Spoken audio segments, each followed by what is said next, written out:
बच्चों एक गल तुसा बोलनी नहीं, वो की है पंजाबी जबान।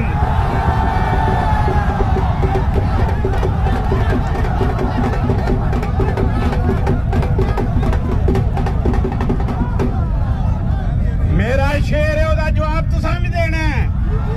शेर है वे मां बोली जे भुल जाओगे कखा वांगू रोल जाओगे, मां बोली जे भुल जाओगे कखा वांगू रोल जाओगे। और ये भी याद रखो, किसी भी डिपार्टमेंट का कोई बच्चा है, इंग्लिश डिपार्टमेंट केमिस्ट्री किसी का भी है तो वो पंजाबी है ना।